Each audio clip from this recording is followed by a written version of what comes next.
샬롬. 같이 인사하시기 바랍니다. 반갑습니다. 샬롬. 오늘은 창세기 49장 19절 갓 지파에 대한 예언에 관한 말씀을 살펴본 후에 다음 주에는 아셀 지파에 대해서 공부하겠습니다. 한번 따라하세요. 갓은 영어로 GAD라고 해요. 그래서 저희가 지금 오늘이 그 세 번째에 걸쳐 야곱이 그 12지파에 대해서 기도를 해주죠. 창세기 49장을 저희가 배웠습니다. 그래서 창세기 49장에 그 야곱이 예언한 그 말씀 중에 49장 1절 2절을 보면은 앞으로 다가올 일에 대해서 기도를 해준다 그래요. 다가올 일이란 그 야곱의 그 당시의 그런 상황뿐만 아니라 바로 저희들이 공부한 바와 같이 우리 예수님과 그리고 그 12제자 복음에 관한 놀라운 그 비밀들이 야곱은 모르고 얘기했는데 그게 신약에 와서 성취되고 지금 저희들의 양식이 되어 있어요. 그래서 놀라운 축복을 받게 됩니다. 저희들이. 왜냐하면 오늘 이 야곱의 12지파를 공부하는 것 같지만 말씀을 같이 나누는 것 같지만 저와 여러분들은 나도 모르게 예수님을 자꾸만 바라보게 돼요.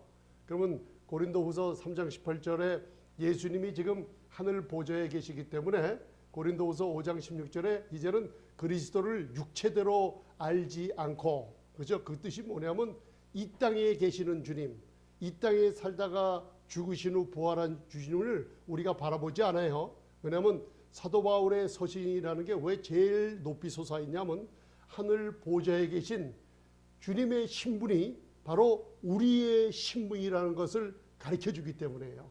그래서 에베소서 2장을 보면 하늘에 속 1장 2장을 보면 하늘에 속한 신령한 축복을 그리스도 안에 있는 우리에게 이미 다 주어버렸다 그래요. 그래서 한번 따라하세요. 나는 하늘의 신령한 축복들을 이미 받았습니다. 그게 왜 그러냐면 십자가에서 다 이루었다는 그 축복이 바로 이 복음을 들을 때 예수님을 보게 되므로 우리가 그걸 이미 받았다는 걸 받아 누리게 만드는 게 바로 은혜의 복음이라는 거예요. 그래서 여러분들 심판에 대해서 사람들이 많이 물어보는데 그 예수님의 만약에 우리 믿는 자들에게 심판이 있다 그러면은 예수님의 십자가가 헛되이 된 거랑 마찬가지예요. 심판은 예수님의 몸에 하나님이 쏟아 부으셨기 때문에 누구든지 예수님을 믿는 자들은 이미 그 심판이 바로 요한복음 5장에 나와 있죠. 심판에 이르지 않는다고 예수님이 선포해 버렸어요. 그리고 여러분들 마음에 자유함이 있을 거예요. 아, 나는 나에게 그리고 내 가족에게 심판이 임하지 않는구나. 아멘. 그래서 양심의 자유함을 얻게 됩니다. 그런데 히브리서나 다른 구약을 이렇게 보면은 심판이 꼭 우리 믿는 자에게 오는 것 같은 말씀들이 있어요. 근데 이 은혜를 자꾸만 듣다 보면요, 그게 시대 구분을 하며 우리에게 심판이 다가올 얘기가 아니라는 것을 확실하게 알 수 있어요. 그래서 여러분들에게 은혜라는 건 좋은 것을 주시고 공급해 주시는 하나님의 말씀에 하나님의 그 사랑의 마음에 더 초점을 두고 있으면 돼요. 예수님이 너희들 나를 믿는 자는 심판에 이르지 아니하리라. 그죠? 그러면 그걸 믿으면 돼요. 좋은 걸. 근데 저쪽에 가서는 불같은 심판을 받으리라는 게 있어요. 그거는 우리 믿는 자들에게 하는 얘기가 아니에요. 그러면 어느 걸 더 여러분들 받아들이겠어요? 심판이 없으리라. 그걸 받아들이겠어요? 불같은 심판이 있으리라. 그걸 더 믿으세요? 어느 걸 더 믿으세요? 심판이 없으리라. 그게 정확한 확실한 아주 명백한 복음이에요. 그걸 마음에 꼭 담아두세요. 왜 그런가? 저번 주에 우리 부활주일이라 부활에 대해서 전할 건 많지만은 창세기 8장에 대해서 공부했죠. 노아의 방주가 비교가 됐죠. 노아의 방주가 40주 40야를 하나님이 물을 쏟아붓고 온 세상에 어떻게 해요? 다 기식하는 동물과 사람들을 다 죽여버렸죠. 그래서 노아의 8가족만 7월 17일 날 아라랏산에 도달했어요. 아라랏산에 그 안식을 했다는 뜻이에요. 히브리어로. 그 아라랏이라는 게 저주가 물러갔다는 뜻이죠. 노아의 방주는 예수님을 상징하고 있어요. 예수님이 물속에 죽은 후에 노아의 방주처럼 7월 17일 날 어떻게 해요? 방주가 아라랏산 저주가 물러간 곳에 도달했다는 뜻은 뭐냐면 예수님이 죽은 자 가운데서 3일 만에 부활하셨어요. 그 뜻이에요. 그리고 7월 17일이라는 것은 일반 달력, 그 영적인 달력으로 정확하게 어떻게 해요? 바로 6월절이 낀 바로 4월 17일 예수님께서 정확하게 부활하셨어요. 그래서 유대력을 보면 영적인 1월, 한 해의 첫 달이 바로 4월달 부활주일 6월절이 바로 그 해의 첫 달로 하나님이 만들어 주셨어요. 그걸 기억하세요. 그런 후에 물이 가맸나 안 가맸나 보려고 까마귀를 내어보내잖아요. 까마귀를 내어보내니 더러운 것을 먹는 까마귀는 두 번째 내어보낼 때 까마귀는 어떻게 해요? 돌아오지 않았죠? 더러운 걸 먹고 이제 살고 있어요. 근데 성령을 상징하는 비둘기를 내어보내니 비둘기는 좁쪽 발을 붙일 곳을 찾지 못했어요. 성령님은 정결하고 깨끗한 곳에만 임하는 분이죠. 아멘. 그래서 비둘기가 다시 돌아오죠. 그리고 다시 비둘기를 내어보내니 어떻게 비둘기가 뭘 물고 와요? 입에? 그냥 감람나무가 아니라 감람나무 푸른 잎을 물고 와요. 이 푸르다는 것은 새 언약을 상징해요. 성령께서는 오늘도 이 시간에 저와 여러분들의 마음에 이 말씀으로 새 언약의 기쁨을 부활의 생명을 불어넣어 주시는 분이에요. 그래서 푸르다는 건 뭐예요? 감람의 푸른 나무이라는 건 뭐냐면 여러분들 우리 성찬할 때 곡식과 포도주와 감람류 이 버진 엑스트라 버진 올리브 오일 있죠? 올리브 오일을 보면은 무슨 색깔이 나요? 푸른 색깔이 나요. 그 감람류를 짠 겟세마네 동산이라는 게 예수님의 고난이 시작되는 것에 기름이 짜는 것이죠. 감람류를 짜면은 그 엑스트라 버진 오일이라는 게 바로 성령의 놀라운 축복은 예수님의 십자가의 고난으로 말미암아 우리에게 임했다는 걸 가르쳐줘요.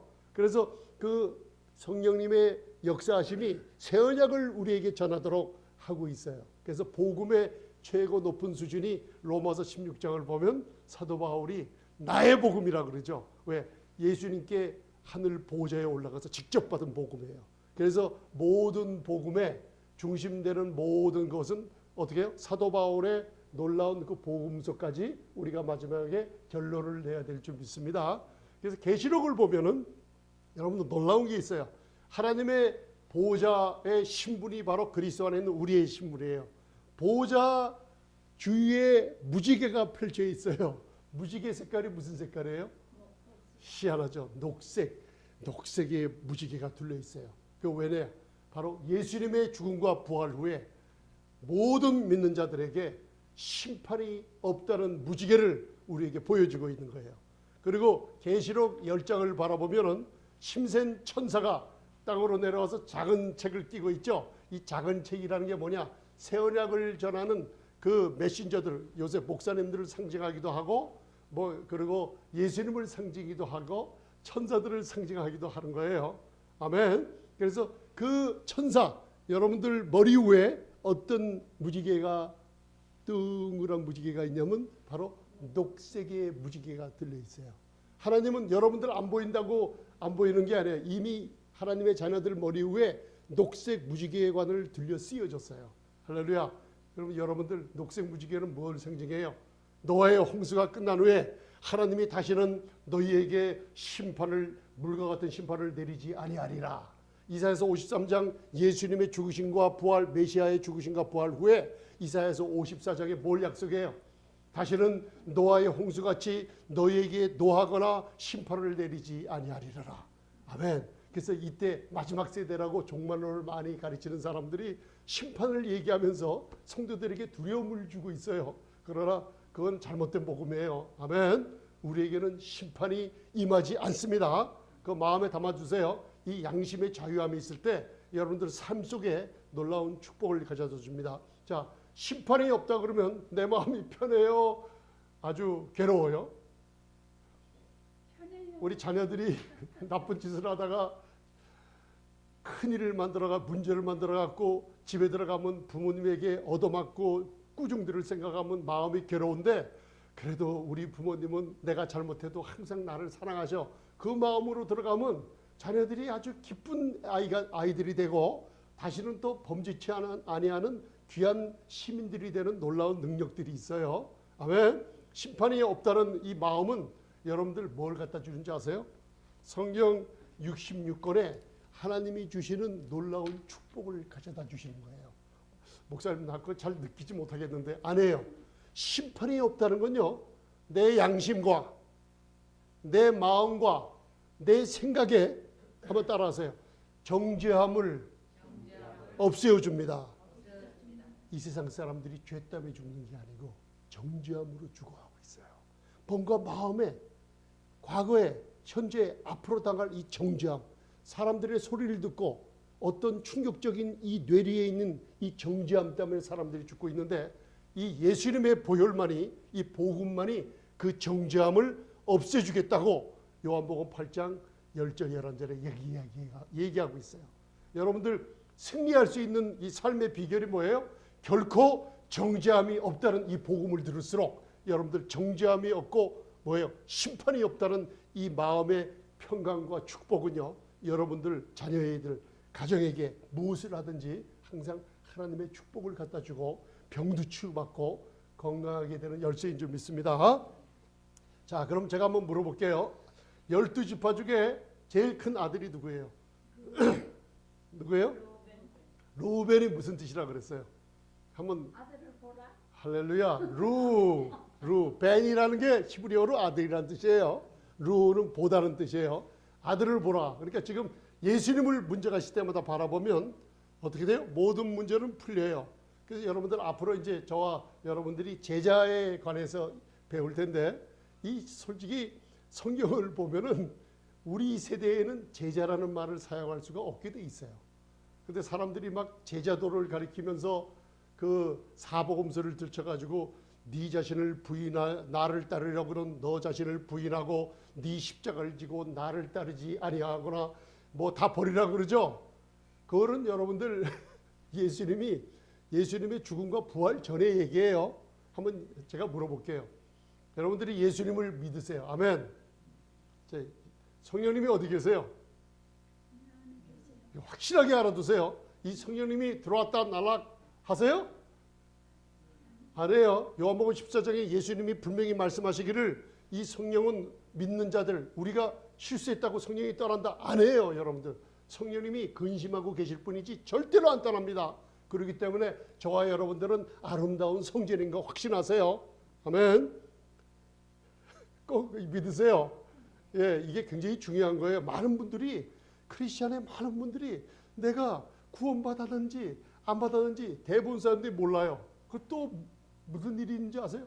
내가 천국에 확실히 가는지 확실히 못 가는지 몰라요. 지금 이게 깝깝하는 거예요. 이걸 잠언에서 뭐라 그러냐면 미련한 자라 그러고 어리석은 자라 그래요.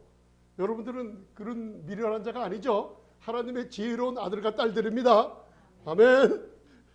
제가 오늘 또 다른 얘기 많이 하면 또 오늘 이거 갓에 대해서 공부할 시간이 없으니까, 자, 루벤 하면은 아들을 보라.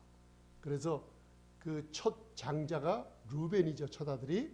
근데 첫 아들이 누구예요? 야곱의 첫 비라와 어떻게 가늠을 했죠. 그래갖고 그 비라라는 뜻이 뭐예요? 두려움이라는 뜻이에요. 아들을 보는 대신 이 장자 루벤이 두려움을 바라봤어요. 그러다가 창세기 49장에 장자의 축복을 아주 송두리째 빼앗겨버려요. 제사장 직분, 왕의 직분, 선지자의 직분을 다른 아들들에게 다 빼앗겨버려요. 루벤이. 그걸 배웠습니다. 그걸 누구랑 비유했어요? 바로 마태복음 14장 베드로가 예수님이 태풍 가운데 물 위에 걸어오심을 보고 베드로가 주여 나도 물 위로 걷게 하소서 하면서 그때 베드로가 바라본 사람이 바로 루벤이에요. 루벤. 베드로가 아들을 바라봤어요. 우리는 물 위에 걷지 못해요. 땅을 걷고 있는 사람들인데 아들을 바라보니까 무슨 일이 벌어져요? 물 위로 걷는 이 땅의 영광에서 영광으로 하나님이 바꿔줘 버리세요. 그렇듯이 저와 여러분들이 문제가 있을 때 문제를 바라보지 마시고 은혜이신 예수님을 바라보시면은 이름을 부르시면서 이 말씀을 들으시면서 성경을 읽으시면서 예수님을 바라보세요. 그러면 내 문제는 어느 때 풀려버리고 나도 모르게 베드로처럼 바다 위로 걷고 있는 기적을 체험하게 꼭 만들어 주십니다. 루벤 지파예요. 그 다음에 두 번째 우리가 배울 때 뭐에 대해서 배웠어요? 우리가 레위와 시므온은 말고, 여러분들 성경의 히브리어 이름에 숨겨진 복음의 뜻이 엄청나게 많은 거 알았죠? 창세기 29장 30장을 보면 야곱의 12아들의 태생이 나와요. 정확하게 나와요. 왜 그러냐? 이 12아들을 통해서 온 세상에 축복이 오고, 그게 예수님과 관련되기 때문에요. 그리고 그 12아들을 통해서 마지막 어떻게 해요? 이스라엘의 놀라운 축복이, 부흥이 이루어질 때 우리들은 그 전에 예수님이 다시 오시는 축복을 누릴 수가 있는 거예요. 그렇죠? 그래서 세상에 이 집안에 갈등이 많죠. 집안에 갈등 없는 집안이 없죠. 근데 특별히 창세기 29장부터 읽어보면 야곱이 누구랑 결혼했어요? 라반의 딸 라헬과 레아와 라헬과 결혼했죠. 근데 누가 언니예요? 라헬을 사랑했어요? 레아를 사랑했어요? 라헬을 사랑했어요. 그래서 라헬을 준 줄 알고 그 다음날 아침 얼굴을 보니까 얼굴이 못생긴 언니가 자기하고 동침한 거예요. 그래서 자기가 화가 나서 라반에게 얘기하니까 7년을 더 일하라 그러죠. 레위기의 유대인들의 법에는 그 언니와 동생이 한 번에 결혼을 못합니다. 그리고 동생이 먼저 결혼을 못해요. 그래서 라반이 그걸 이용해서 그 야곱을 속이잖아요. 라헬을 주겠다 그러다가 7년 후에 자기가 사랑하는 라헬을 위해서 7년 동안 일해서 14년이죠. 도합. 결혼하기 위해서 14년을 기다린 후에 라헬과 결혼했으니까 한 집안에 부인이 몇 명이 있어요? 2명. 이게 문제가 되는 겁니다. 그래서 이제 이 세상의 문제들이 다 그렇게 일어나는 걸 창세기에 보여주고 있어요. 야곱이 2명의 여인이 있는데, 부인이 있어요. 근데 누구를 더 사랑했냐면 라헬을 사랑했어요. 그러니까 레아가 병들었어요. 마음에 병들어서 밤마다 입을 뒤집어 쓰고 울고, 그때는 뭐 무슨 소동을 많이 벌였을 거예요. 아주 그 성경에 그걸 적나라하게 표현하고 있어요. 너무나 괴로워하고 있었어요. 나에게도 저 씩씩한 야곱이 내 방에도 좀 들어오고 나를 좀 사랑해주면 좋으련만, 저 내 동생 라헬만 사랑하고 나는 사랑하지 않는구나 하고 시기, 질투, 죽이고 싶은 마음, 이런 것들이 가정에 부글부글 끓고 있을 때 하나님이 그걸 보시면서 레아의 태를 먼저 열어주셨어요. 그래서 레아가 첫 번째 낳은 아들 이름이 루벤이에요. 그래서 내 남편이 나를 사랑하지 않으므로 하나님이 그 아들을 줘서 나를 위로했다고 그렇게 축복을 해줘. 그래서 또 남편이 나를 사랑 안 해줄까 하고 야곱을 바라보면서 기다리고 있었는데, 야곱 다음에 야곱이 어떻게 해요? 하나님께서 레아에게 두 번째로 누굴 줬어요? 다 잊어먹. 시므온을 줘. 한번 따라하세요. 시므온을 줬어요. 아, 하나님께서 내게 사랑을 주시는구나. 남편 대신 남편이 나를 사랑해 주지 않으니까 하나님이 나를 또 이렇게 사랑해 주시는구나 하면서 위로를 받아요. 거기서 또 울고 불고 야곱이 자기를 안 사랑해 준다고 또 가정에서 시기 질투 싸움이 있었는 걸 또 알고 하나님이 세 번째 아들을 주세요. 세 번째 아들이 누구예요? 따라하세요. 레위. 그러니까 여러분들 12지파 중에서 세 지파를 배운 거예요. 한번 따라하세요. 루벤, 시므온, 레위. 그래서 세 번째 레위를 낳았을 때 뭐냐면, 아, 이제 내 남편이 나와 연합하리로다. 유니언, 함께 살겠구나 하는 위로를 받죠. 그 레위란 뜻이 하나님과 연합한다는 뜻이에요. 그런데 야곱은 아직도 누굴 사랑해요? 라헬을 사랑하지 자기에게로 오지 않아요. 왜요? 하나님께서 레아의 마음이 어떻게 변하는가 보고 계시죠? 그죠? 남편을 바라보세요. 남편만 바라보면서 마음이 근심과 이 마음의 속병이 앓고 너무나 그거 하는 걸 알고 하나님이 또 마음 아파졌을 거예요. 그런데 네 번째 아들을 줬어요. 드디어 네 번째 아들이 우리 저번 주에 배운 누구예요?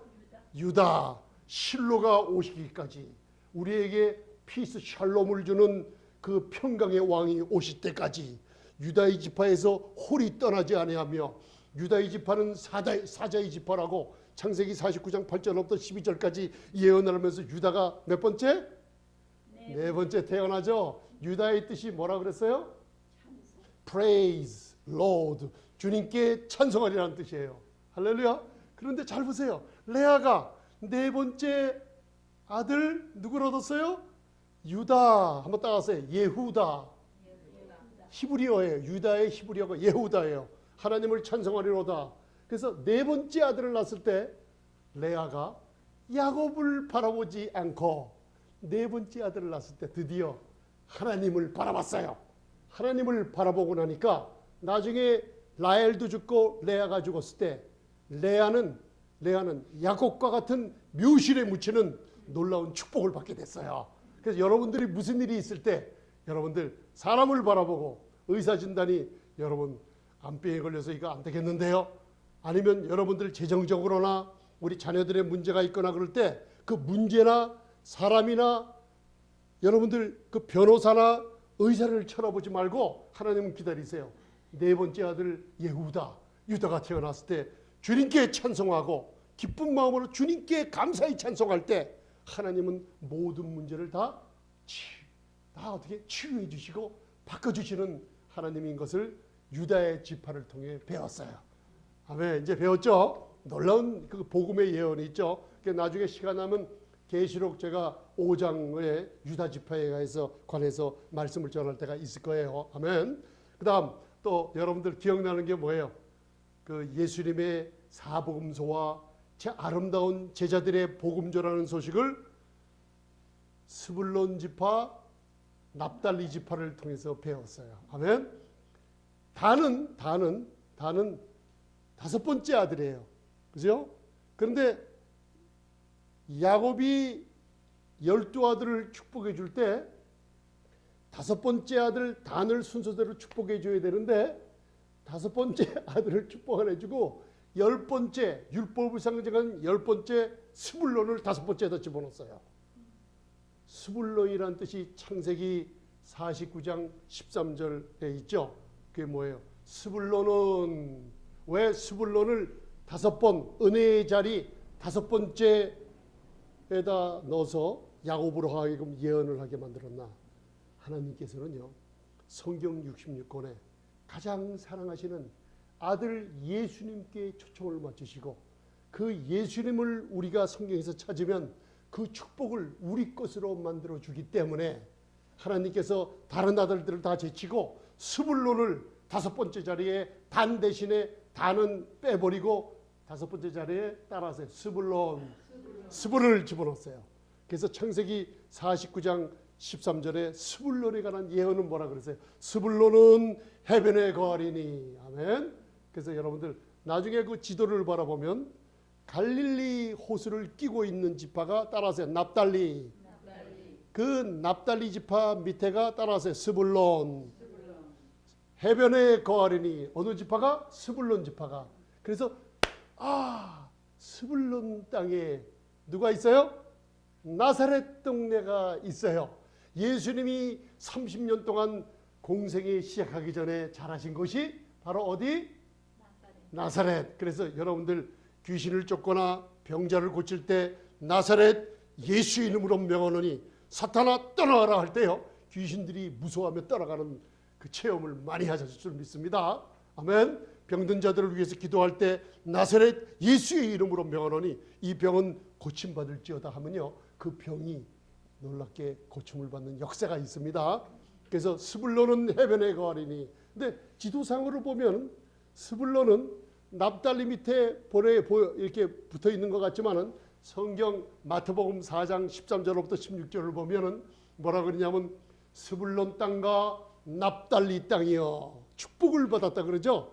그래서 그 스불론과 납달리 땅을 합해서 어떤 땅이라 그랬어요? 우리 저번에 배웠죠? 한번 따라서 이것도 갈릴리. 할렐루야. 갈릴리 사람들아 그래요. 그래서 제자들이 다 어디 사람들이에요? 갈릴리 사람들이에요. 그 갈릴리 하면 어느 지파가 모였어요? 스불론과 납달리. 그래서 여러분들 그 세 번째 제가 그 지도를 그려왔는데 그 맨 위에 보면 그 갈릴리 호수가 나오죠. 요단강을 북에서 남쪽으로 요단강을 가로지르면서 서쪽으로는 지중해가 있고 동쪽으로는 저쪽에 그 요단강을 서편으로 있죠. 근데 그 맨 위에 갈릴리 호수가 나와 있죠. 갈릴리 호수에 보면 바로 그 갈릴리 호수 납달리 지파와 스불론 지파가 보이죠. 아멘. 그래서 그거를 한번 따라하세요. 갈릴리 사람들아.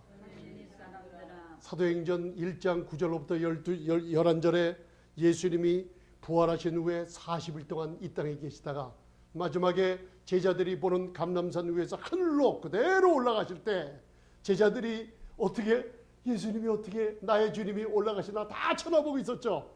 그랬더니만 흰 옷을 입은 두 천사, 이건 그냥 천사가 아니에요. 아크엔젤이라고 그 가브리엘과 마이클을 갖다가 상징하는 거예요. 무덤에 부활하신 무덤에 있고 바로 옛날 구약의 지성소에 바로 시은자 위에 두 금덩어리 두 천사를 얘기하고 있죠. 왜 하늘을 그렇게 쳐다보느냐, 그죠? 그러면서 두 천사가 거기에 모인 사람들 제자들에게 뭐라고 불렀어요? 갈릴리 사람들아 라고 했어요. 할렐루야. 다 제자들이 갈릴리 사람들이에요. 그래서 9제자가 납달리 출신이에요. 아멘. 납달리 출신이에요. 그래서 창세기 49장 19절 21절의 예언을 보면 뭐가 나와요? 납달리 지파 내어죠. 납달리는 풀어놓은 암사슴같이 아름다운 소식을 바란다 그랬죠. 그래서 제자들이 전한 복음이 뭐예요? 아름다운 은혜의 복음을 누구를 통해서? 제자를 통해서 전하게 되는 거예요. 아멘.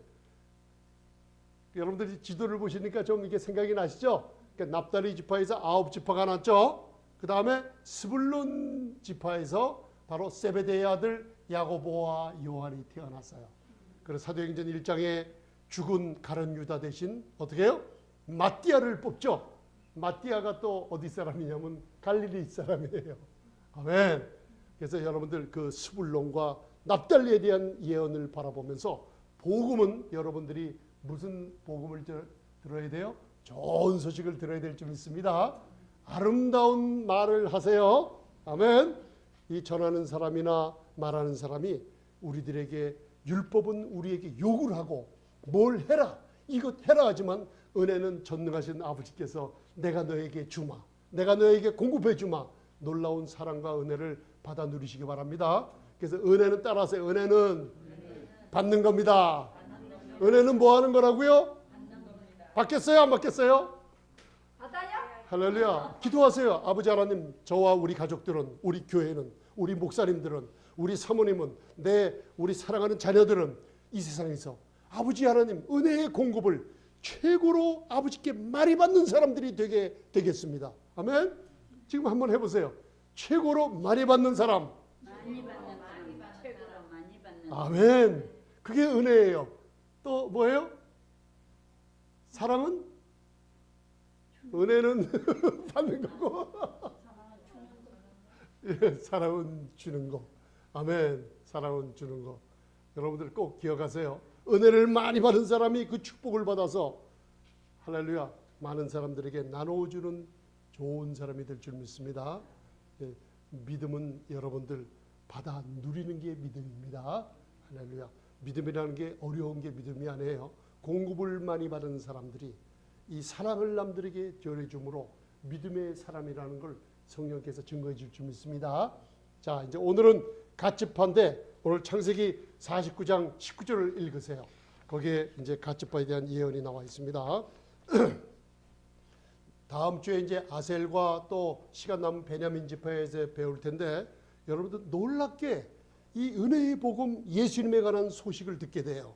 그리고 제자들이 이렇게 이 시대에 이런 복음을 듣고 여러분들이 축복을 누리고 있구나. 이 12지파의 예언을 통해서 그걸 배우게 됩니다. 창세기 49장 19절. 목사님 이 글을 써놓은 거 보니까 영어도 나오고 굉장히 글이 빽빽하게 적혀 있어서 골치가 아프네요. 아니에요. 골치 절대로 아플 필요가 없어요. 그냥 말씀을 잘 들으시면 놀라운 축복이 임할 줄 믿습니다.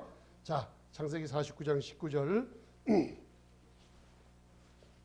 봉독하시겠습니다. 영어로 나와 있으니까 우리 청년들 같이 읽겠습니다.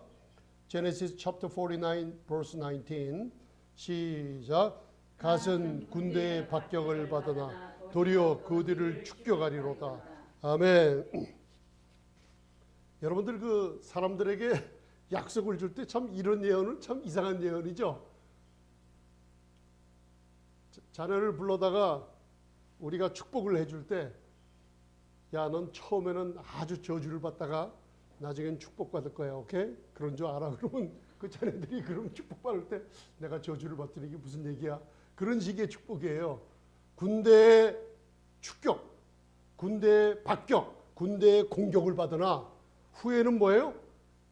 그거를 어떻게 도리어 축격하는 승리의 사람이 된다는 축복이에요. 아멘. 그래서 갓이라는 건 영어로 GAD라 그랬죠. 이게 무슨 뜻이냐면 마태복음 8장과 마가복음 5장에 한번 따라하세요. 가다라 지방에 군대 귀신 들린 자, 그 사람에 대한 예언이 나와 있어요. 그래서 그걸 영어로 뭐냐? 가다린이라고 그래. 가다린 디모니아. 군대에 귀신 걸린 가다라 지방에 있는 사람이라 그래요. 아멘. 그래서 여러분들 그 지도를 다시 한번 보시면은 재미난 현상이 벌어지죠. 세 번째 장의 지도를 보세요. 요단강을 중심으로 북쪽에는 갈릴리 호수가 있고 바다, 그다음 남쪽에는 사해가 있죠. 그리고 동쪽편에는 세 지파가 있죠. 동쪽편의 세 지파가 저 남쪽서부터 한번 따라하세요. 루벤, 갓, 므낫세. 자, 중간에 갓 지파가 있죠. 갓 지파가 요단강 가나안 땅 안으로 들어와 있어요. 저쪽 적들 송해 저쪽에 있어요. 동쪽편에 있죠. 동쪽편. 이 사람들이 누구냐? 우리의 신앙생활을 얘기해 주고 있어요. 교회에는 다니면서 믿음은 있는데 한 발은 세상에 걸어놓고 한 발은 믿음 교회 안에 걸어놓고, 그래서 이 세 지파는 가나안 땅에 약속의 땅에 들어오지 못한 지파들이에요. 근데 경계선에는 다가가 있어요. 적들이 이 동편에서 쳐들어오면은 제일 먼저 고난당하고 잡혀가는 지파가 어느 지파예요? 루벤, 갓, 무슨 좀 므낫세 지파예요. 여러분들 신앙생활을 아직도 세상에 한 발, 교회에 한 발 걸쳐 있으면서 그렇게 어중간한 신앙생활을 하는 사람들의 예표를 얘기해 주고 있는 거예요. 오늘 이 어떻게 해요? 동편에 요단강 동편에 적들의 손 가까이 경계선에 있는 갓 지파에 대한 예언이에요. 그죠? 근데 그 갈릴리 호수가 이렇게 보이죠? 갈릴리 호수 남동쪽으로 거기에 가다라 지방이 있어요. 할렐루야. 그 다음에 그걸 덮으시고 이제는 그 밑에 마태복음 8장 28절을 같이 봉독하시겠습니다. 자, 갓 지파가 가다라 지방에 대한 그 예수님의 사역을 예언한 겁니다. 그래서 GAD, 가다린 디모니악, 제가 영어로 써놓은 이유가 거기 있어요. 자, 마태복음 8장 28절 보이시죠? 봉독하시겠습니다. 시작. 또 예수께서 건너편 가다라 지방에 가심에 귀신 들린 자 둘이 무덤 사이에서 나와 예수를 만나니 저희는 심히 사나와 아무도 그 길로 지나갈 수 없을 만나더라. 아멘. 예수님께서 가버나움에서, 그러니까 서쪽 요단강 서쪽 가버나움 갈릴리 호수에서 오병이의 기적을 베푸시고 마가복음 4장 어머니의 비유라고 할 수 있는 씨 뿌리는 비유를 설명하신 후에 많은 사람이 모였기 때문에 배를 타고 바다 위에 서서 말씀을 전하신 후에 우리가 이제는 저쪽으로 건너가자 할 때 그 건너간 호수를 건너서 건너간 지방이 요단강 저 남동쪽에 적들 손에 가나안 쪽으로 들어오지 못하는 그쪽에 가다라 지방에 가셨어요. 할렐루야. 그런데 잘 보세요. 영적인 싸움은 우리가 하는 게 아닙니다. 저와 여러분들은 예수님을 믿을 때 우리 안에 거하시는 성령님은 영원토록 함께 거하시는 분입니다. 이 성령님은 바로 하나님께서 예수님의 이름을 위해서 우리 안에 주신 분이에요. 그래서 예수님과 똑같은 인격을 갖고 계시는 삼위일체 중 한 분이세요. 한 하나님이신데 인격이 위격이 삼위일체 중 한 분이 성령이 거하시는 저와 여러분들은 따라서요. 나는 하나님의 성전입니다. 하나님의 성전입니다. 성전이 더러워요, 아름다워요? 아름답습니다. 확실합니까? 아멘. 성전이 하나님의 성전이 사탄이 틈탈 수 있어요, 없어요? 구약의 성전에 하나님의 슈카인 오브 글로리, 놀라운 영광의 구름이 있는 하나님의 조롱과 거룩과 공의가 있는 그곳에 사탄이 틈탈 수가 없는 것이 지성소예요. 그 지성소가 예수님을 영접하고 믿는 여러분들 안에 이루어졌어요. 자, 사탄이 틈탈 수 있어요, 없어요? 그냥 있든지 없는지 몰라요. 절대로 없어요. 자, 하나님의 성령이 여러분들에게서 떠납니까? 안 떠납니까? 안 떠나요. 하나님이 이건 약속을 주신 거예요. 이건 믿는 자들이 확신을 갖고 살아야 됩니다. 아멘. 오늘 이 갓 지파에 대한 예언을 통해서 하나님께서 그 아들 예수님을 통해서 그분의 죽음과 부활을 통해서 우리에게 주신 권세를 사용하라고 얘기하고 가세요. 왜 그럴까요? 구약에는 하나님께서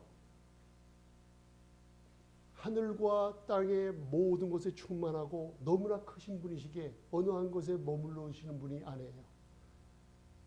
성전을 주 솔로몬의 성전을 봉헌할 때 하나님께 드릴 때 나의 이름을 그 성전에 둔다 그랬어요. 나의 이름을 두는 것이 뭐예요? 바로 예수님의 이름으로 성령님께서 아름다운 성전 저와 여러분들 교회 안에 와 계시다는 거예요. 지금 이 자리에도 함께 계세요. 그리고 예수님에 관한 소식을 전하고 은혜를 전할 때 이 성령님은 지금도 여러분들을 안수해 주시고 여러분들의 어려움을 어떻게 해요? 기도해 주시면서 풀어주시는 분이에요. 아멘. 그 성령님께서 여러분들이 예수님의 이름을 사용할 때마다 귀신들이 떠나며 병들이 나오는 능력을 주셨는데 저와 여러분들이 이 영적인 축복을 모르고 있다는 거예요. 무슨 일이 닥